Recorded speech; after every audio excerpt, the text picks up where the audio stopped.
Vita ya Majimaji ni moja kati ya sura nzito ya damu na ya imani katika historia ya Tanzania. Ilikuwa si peke yake uasi dhidi ya utawala wa kikoloni, bali ilikuwa ni mlipuko wa hasira, hofu, matumaini na maumivu yaliyounganisha makabila mengi kusini mwa nchi katika ndoto moja tu ya kupata uhuru.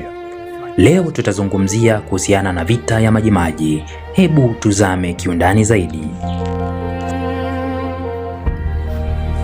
Mwanzoni mwa karne ya 20, eneo lilijulikana kama German East Africa lilikuwa chini ya utawala wa Wajerumani.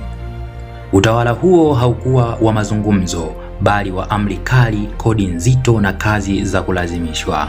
Wakulima walilazimishwa kupanda pamba badala ya mazao ya chakula, mashamba ya chakula yaliteketezwa, njaa ikaanza kuonekana kimya kimya kama kivuli kinachokuja. Katika mazungumzo hayo ya mateso alijitokeza mtu mmoja aliyeaminika kuwa na nguvu za kiroho, Bwana Kinjeketile Ngwale. Kinjeketile Ngwale alihubiri kuwa maji aliyoyabariki, maji ya dawa, yangegeuza risasi za Wajerumani kuwa maji. Hapo ndipo jina la Majimaji lilipozaliwa. Imani hii haikuwa tu kuhusu uchawi, ilikuwa ni saikolojia ya upinzani. Ilikuwa ni njia ya kuwapa watu ujasiri kusimama dhidi ya bunduki kwa mikuki na mishale. Mwaka 1905 cheche iliwaka katika maeneo ya kusini, hasa Nandete na maeneo ya Matumbi. Kabila la Matumbi lilikuwa miongoni mwa la kwanza kuinuka. Ndani ya muda mfupi makabila mengi zaidi ya 20 ikiwemo Ngoni, Yao, Bena, Pogoro na wengine wengi waliungana. Huu haukuwa mgogoro wa kikabila, bali ilikuwa ni muungano wa hasira dhidi ya mfumo wa kikoloni. Lakini nguvu ya imani ikakutana na nguvu ya teknolojia ya vita.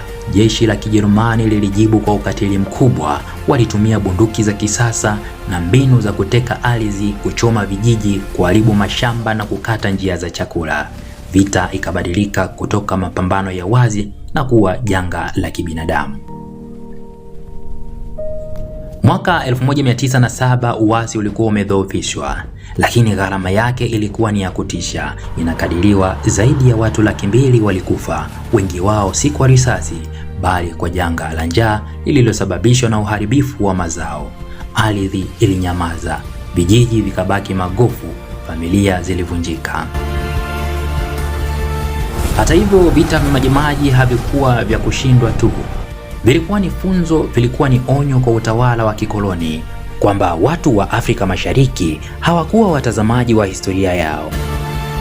Baada ya vita hivyo, sera za Kijerumani zilianza kubadilika polepole. Ukali fulani ulipunguzwa na hofu ilipanda mizizi.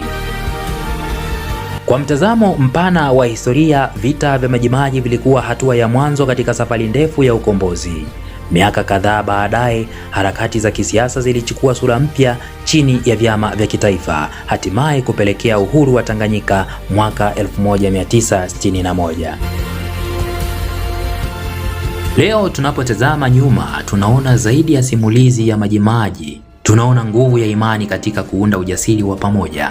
Tunaona hatari ya propaganda na pia umuhimu wa mshikamano. Vita vya Majimaji vinatukumbusha kuwa historia si tu orodha ya tarehe, ni hadithi za watu waliothubutu kuamini kuwa hata zaidi ya silaha ya chuma, sauti ya pamoja inaweza kutikisa dola. Na labda somo kubwa zaidi ni hili: uhuru hauji kwa urahisi, unakuja kwa gharama ya machozi na kwa kizazi kinachothubutu kusimama wakati wengine wanapiga magoti. Kama unapenda kupitia kila jambo kiundani zaidi, hujachelewa kusubscribe.